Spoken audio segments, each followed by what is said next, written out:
फरमाते हैं कि मैं ना मजदूर लेने गया, बगदाद के चौक में मजदूर बैठे होते थे, तो मेरी उन मजदूरों में से ना एक नौजवान बच्चे पे नजर पड़ी। बड़ा कमजोर सा वजूद था, लेकिन चेहरे पर इबादत का निशान था। माथा बताता था कि नमाज का बड़ा ख्याल रखता है। मैं उसके करीब गया। चेहरे भी बड़ा कुछ बताते हैं ना, चेहरों में भी बड़ी रानाई होती है। फरमाते हैं मैं करीब गया, मैंने उसको कहा बेटे मजदूरी करोगे? तो कहने लगा मजदूरों में बैठा हूं तो हुजूर मजदूरी के लिए ही तो बैठा हूं। तो मैंने कहा कि चलो फिर। कहने लगा नहीं मेरी कुछ शर्तें। मैंने कहा बताओ? कहने लगा पहली शर्त यह है कि लोग 4 दिनार दिहाड़ी लेते हैं, मैं 3 दिनार लूंगा। मैंने कहा यार तो बड़ी बेहतरीन है, बाकी भी इस तरह की रख ले। उसने कहा हुजूर दूसरी शर्त यह है कि मैं आपकी मुकम्मल बात मानूंगा, लेकिन जब अजान हो जाएगी फिर आपकी नहीं सुनूंगा। तीसरी बात उसने ये की कि हुजूर मैं आपके घर में काम करूंगा पर आपके किसी सवाल का जवाब नहीं दूंगा। कहते मैंने कहा यार तू बड़ा अजीब है, शर्तें तो मालिकों की होती हैं। कहने लगा जी बहरहाल मैं शर्तें लगा के जाता हूं। फरमाते मैं उसे घर ले आया, काम मैंने उसको बताया, तो जो काम मजदूर सारे दिन में करता है ना उसने 2 घंटे में कर दिया। हमारे मजदूर सिगरेट पीने में भी तो आधा घंटा लगाते हैं, वो चाय पीने जाएं तो पौना घंटा। वहां उनको भी तो ध्यानदारी करनी चाहिए कि नहीं करनी चाहिए? ने मुआहदा किया है ना जी, तो पूरा उतरना चाहिए ना। कहते 2 घंटे में। अब काम जब बंदा शुरू कराता है तो काम और निकल आता है। कहते काम मैंने उसको और बता दिया, वो करने लगा। उसने मिट्टी निकाल के रखी थी बाहर रास्ते में, तो अजान हो गई जोर की।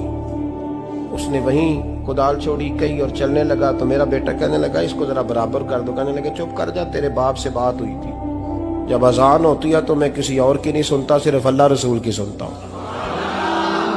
कहते मस्जिद चला गया, नमाज पढ़ के आया तो दोपहर का वक्त था। मेरी बीबी कहने लगी इसको को खाना खा ले। कहते हमने कहा खाना खा लो। तो कहने लगा मैंने रोजा रखा हुआ, रमजान भी नहीं था, नफली रोजा रखा हुआ। फरमाते हैं शाम हुई, मैंने 3 दिनार दिए। तो मैंने कहा तेरा नाम क्या है? कहने लगा मैंने आपसे कहा था मैं किसी सवाल का जवाब नहीं दूंगा। तो वो चला गया। अगले दिन मैं फिर लेने गया उसे, काम कुछ और निकल आए। तो लोगों ने बताया वो सिर्फ हफ्ते वाले दिन आता है। मैंने कहा क्यों? कहने लगे जी वो कहता है मेरा हफ्ते का खर्चा 3 दिनार है, जब 3 दिनार कमा लेता हूं तो बाकी सारा टाइम अल्लाह रसूल की जिक्र में गुजार दिया करता हूं। फरमाते हैं जी अगले हफ्ते मैं फिर लेने गया। मैंने पूरा हफ्ता इंतजार किया कि काम उसी से कराना है। मैं जब गया तो मैंने कहा चलो। कहने लगा मेरी शर्तें याद है ना? और मैंने कहा याद है भाई साथ चल। फरमाते हैं काम कराया। 2-3 हफ्ते वो आता रहा। 1 हफ्ते में गया तो लोगों ने कहा हुजूर आज नहीं आया। क्यों? कहने लगे बीमार हो गए। कहाँ घर है? कहने लगे बगदाद के कब्रिस्तान के पीछे जो कच्ची आबादी है उसमें रहता है। फरमाते मैं गया, दरवाजे पे दस्तक दी तो कहने लगा हुजूर आप हैं? दरवाजा खोला है आ जाइए। फरमाते हैं मैं अंदर गया तो मैंने कहा तुम्हें कैसे पता चला मैं आया हूं? कहने लगा हुजूर अल्लाह वाले हो, आप नहीं आना था, वरना अमीर तो गरीबों का पता लेने कोई नहीं आते। कहते मैं करीब गया तो कहने लगा मैं आपका इंतजार कर रहा था, तेज बुखार है, तप रहा। जेब से कुछ पैसे निकाले। कहने लगा ये पैसे रखने। एक अंगूठी निकाली।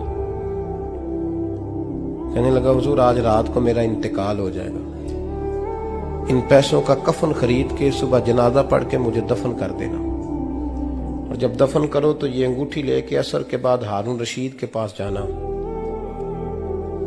आप उसे कहना मैंने मिलना है, पर वो आपको टाइम नहीं देगा। आप उसको आवाज दीजिएगा कि तेरी एक अमानत है मेरे पास, फिर वो आपसे मिलेगा तो अंगूठी दे दे, फिर आप मेरी तरफ से फारिग हैं। हजरत फरमाने लगे तेरा नाम? और कहने लगा हुजूर वक्त थोड़ा है, आज रात मैंने जाना है, बड़ी लंबी माफी मांगनी है रब करीम से, अगर मुनासिब समझे तो मुझे अपने रब से तन्हाई कर देने। फरमाते हैं मैं आ गया, पर उसकी बातों ने मुझे सारी रात सोने नहीं दिया। फरमाते हैं सुबह बड़ी मुश्किल से सूरज निकला, मैं गया दरवाजे पे हाथ रखा तो दरवाजा खुला हुआ था। अंदर दाखिल हुआ तो खुशबुएं मेरा इस्तकबाल कर रही थी। जब चेहरे से कपड़ा हटाया तो उसका तो इंतकाल हो चुका। इंतकाल हो चुका है, ऐसे जैसे किसी का दीदार करके सोया। कहते मैं तो 2 आदमी ले गया था जनाजे पे, पर पता नहीं दुनिया किधर किधर से आई, कहां कहां से। अखां जदों मीटियां जमाना मैनू रोवेगा, अपना ते अपना बेगाना मैनू रोवेगा। फरमाते हैं मैं तो 2 बंदे ले गया था, पर पता नहीं मखलूक कहां कहां से आई। जनाजा पड़ा, दफन किया। हारून रशीद के पास में असर के बाद गया, मैंने बुलाना चाहा पर बादशाह था, मेरी तरफ देखा ही नहीं। मैंने उसको कहा तेरी ये अमानत मेरे पास है। फरमाते हैं मुझे कोने पे ले गया, क्या बात है, कमरे में बुलाया, मैंने अंगूठी दी। हारून रशीद तो चीखे मारने लगा, कहने लगा अंगूठी वाला कहाँ है?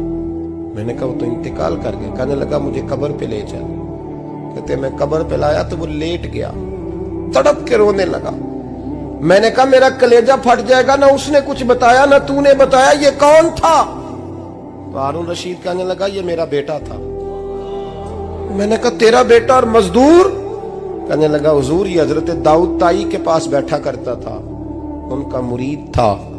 मुझे रोज कहता था अब्बा तूने बड़ी दुनिया इकट्ठी कर ली है, मरते वक्त तुझसे टांगे समेटी नहीं जाएंगी, इतना हिसाब नहीं तू दे सकेगा। मैं इसको समझा देता, इसकी अम्मा समझा देती। ये रोज हमें कहता छोड़ दो, आ जाओ अल्लाह रसूल की बारगाह में झुक जाएं। हम समझ। एक दिन ये चला गया, कहने लगा फिर तुम्हारा रास्ता और है और मेरा रास्ता और है। ये सोने की अंगूठी गलती से इसके पास रह गई, गलती से हीरे की अंगूठी चली गई। कहने लगा देखो मेरे बेटे ने आज वो भी वापस कर दी है। फिर तड़प के कहने लगा हारून रशीद था तो ये मेरा बेटा, पर मेरा मुर्शद निकला, मेरा पीर निकला। भाई जिंदगी तो बड़ी थोड़ी है ना। बाबा साहब ने कहा था उठ फरीदा सुते आ, और दाढ़ी आ गया पूर, अग्गा नेड़े आ गया, पिछा रह गया दूर। उठ फरीदा सुते आ, खलकत वेखन जा, मते कोई मिल जाई बख्शिया ते तू ही बख्शिया जा। उठ फरीदा सुते आ, झाड़ू दे मसीत, तू सुते रब जागदा, तेरी डाडे नाल परीत।